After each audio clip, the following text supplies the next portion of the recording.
Welcome to episode number 28. 28 of these. Of the Beyond the Cubicle podcast. Yeah. This is we're continuing our discussion on personality types in the workplace.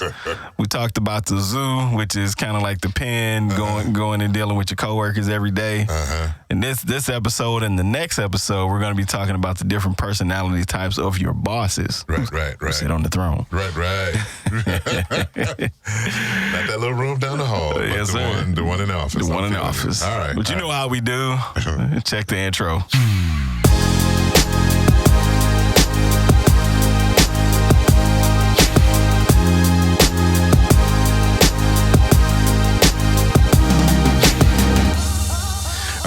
Back, episode number 28. Let's take care of our normal business. Social media, you can find us on Facebook, Instagram, and Twitter at This Is BTC. YouTube, go to YouTube, search Beyond the Cubicle. Check out the episodes there as well. We put out the video every week.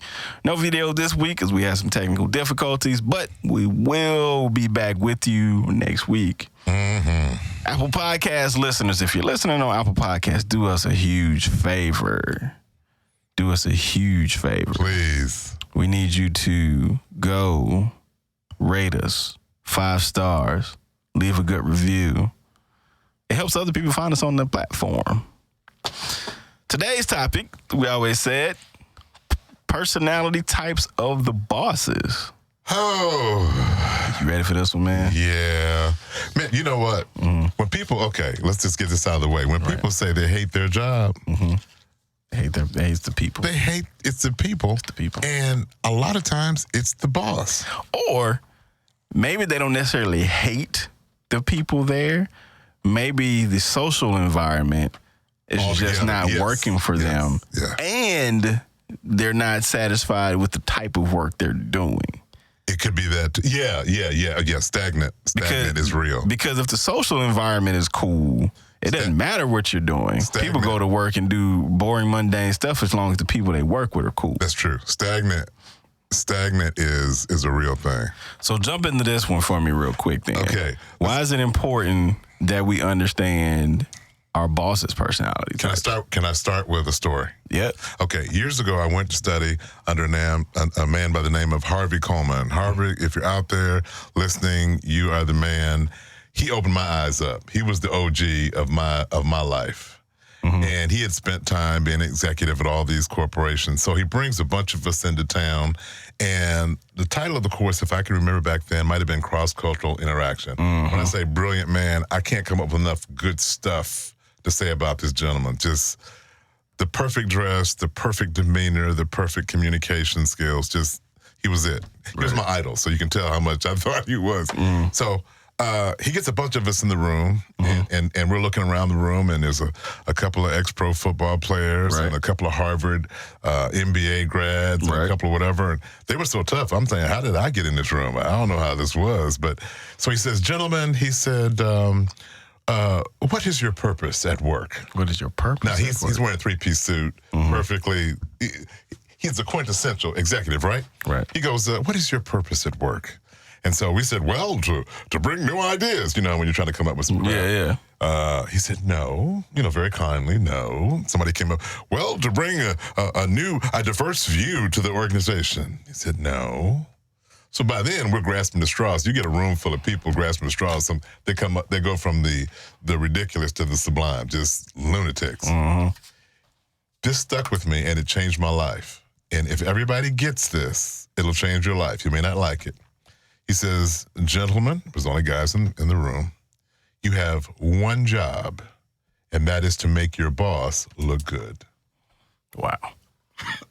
End of statement. That's it. And he just left it hanging there. That was it. Huh. Now, let me tell you who he was talking to. He's talking to some ex-NFL Pro Bowlers. He's talking to some Harvard MBA grads. He's talking to all these educated, articulate, actually young brothers that were coming up who believed that they were going to go change something. So rather than send us out for drug testing, he said, let me interject a little reality into your life. Right. You have one job, and that is to make your boss look good. Now, in doing that, you establish value. And that's how you get a chance to enjoy longevity and stability. That's a word right there. Now, if that ticks anybody off, I'll apologize for you being upset, but I'm not going to apologize for telling you the truth. That's true. Because that's the way you keep your job, and that's the way you establish value. And that's why it's important for us to understand these personality types of our bosses. Absolutely. And let's jump right into it. Okay. All right, the first one, the amiable boss. Okay.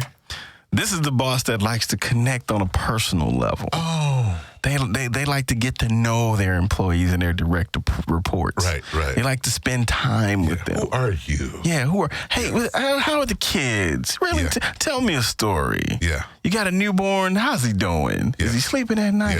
Yeah. And they just like to talk about that. Now, for some people, that might not be their speed. They might not be comfortable Talk to the boss about personal stuff. Yeah. Right? However, if you've got an amiable boss, you better be amiable with that boss. Yes. Because that's their comfort zone. That's their comfort zone. Another quick story. I had a boss years and years ago. I didn't understand any of the stuff that we've been talking about lately. And he calls me in, and he's a good guy. He's talking, and he said, well, Eric, you're an enigma. And somewhere in there, my hearing cut out. And I only got a couple of syllables. I said, the middle one. I said, say what? Because I'm figuring they're about to call the popo because I'm wrecking something. Anyway, what he was saying, I said, okay, what is that? He said, man. And this was back to your point. He said, nobody knows who you really are. Now, dude, my numbers were up. I was producing. I thought nothing. I hadn't done anything bad. Yeah. I figured I'll do that later. Right. But I mean, for the time being, I'm doing what they told me to do. Right. And he's interested in knowing who I am. Now, I didn't understand this till later. That amiable boss needs to know that you're not a wild card in his box. Okay. So he's asking you. He's trying to gauge and say, who do I have? Who is this? So if I ask you about your kids, if I ask you about your spouse and your kids, and I hear your responses, I get a chance to gauge, oh, that's the kind of person he is. Yeah. So a smart, amiable boss isn't just making small talk to make small talk. They're gauging and they're mapping you as a person reporting to them because they have to depend on you. And they need to know where you're going to go. That's true. And I would say if it makes you uncomfortable to kind of talk about personal stuff with your boss, one tip would be, find something that you are comfortable with, whether it be sports, we can all connect on sports. Absolutely. Whether it be a TV show or something like that, we can all connect on something in that level. I would say stay away from politics. Especially right now. Yeah. Let that one go. Yeah, stay away from politics. Stay away from religion. Sports is safe. Yeah.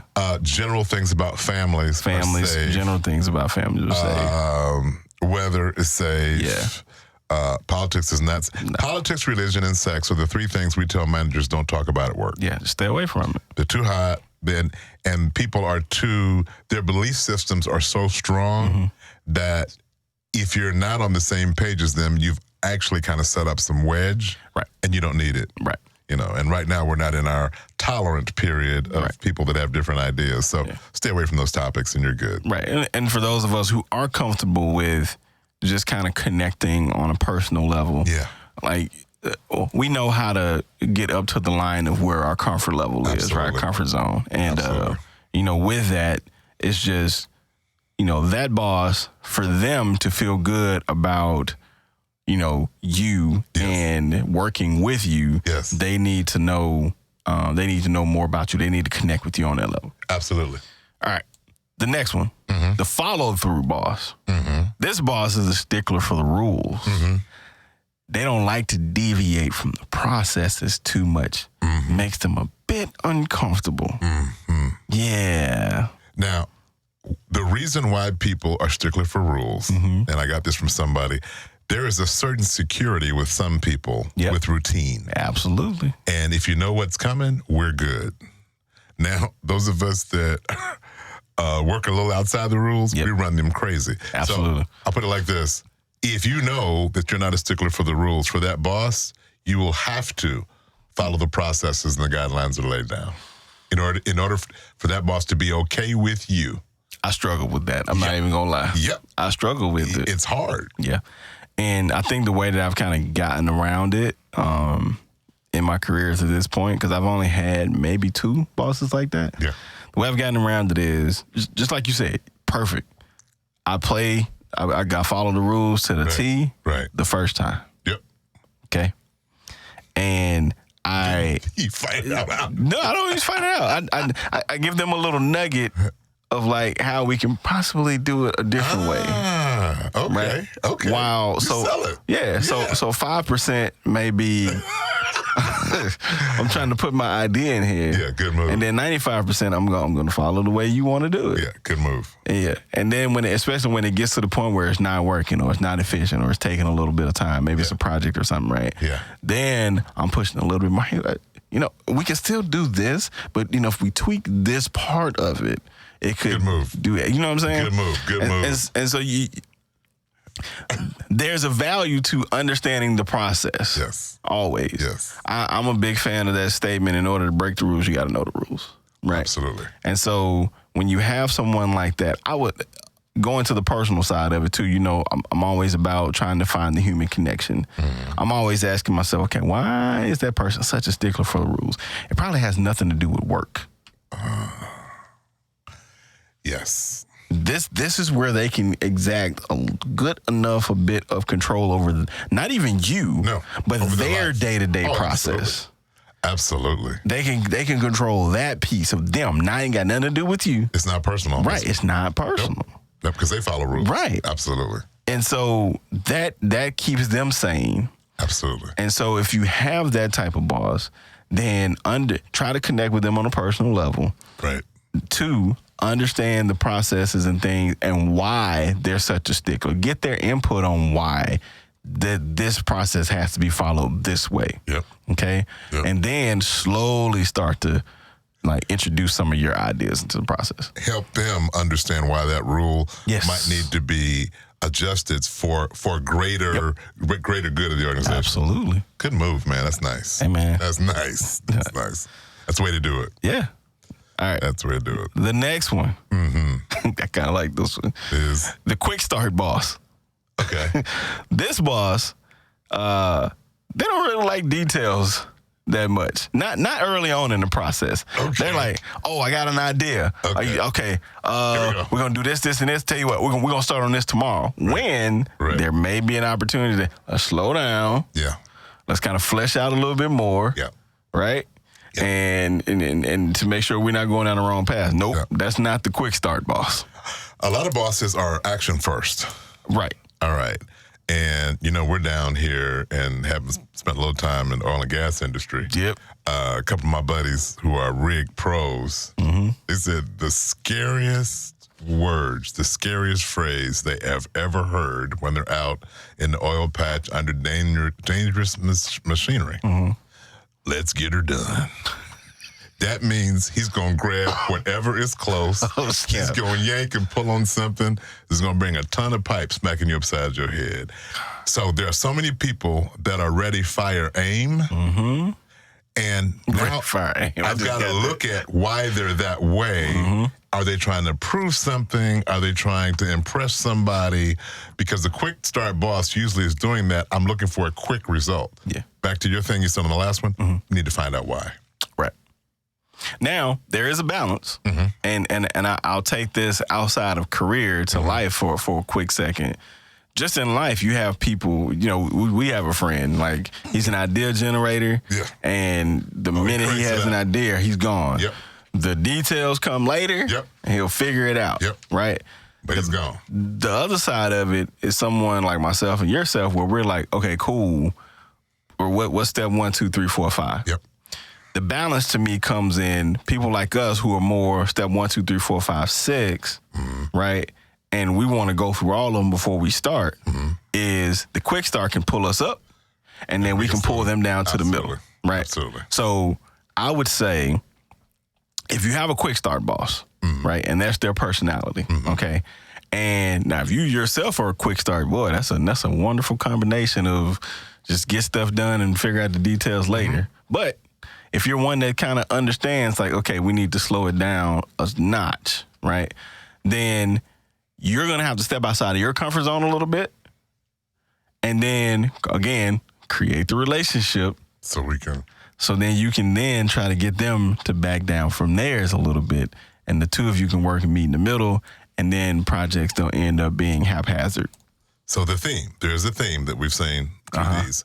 The theme is, I got to understand where this guy's coming from, and I need to create a relationship where I can kind of influence.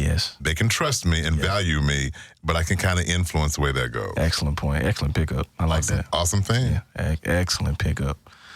I mean, what else do we have on the quick start? Don't get irritated. Yeah. In fact, all of these, don't get irritated. It's the way they were. They were that way before they met you. This quick start boss ran out the house in his underwear and socks when he was 4 or 5 years old, getting to play with his toys. Trust me, it is not about you. Outside his socks. I see the kids outside.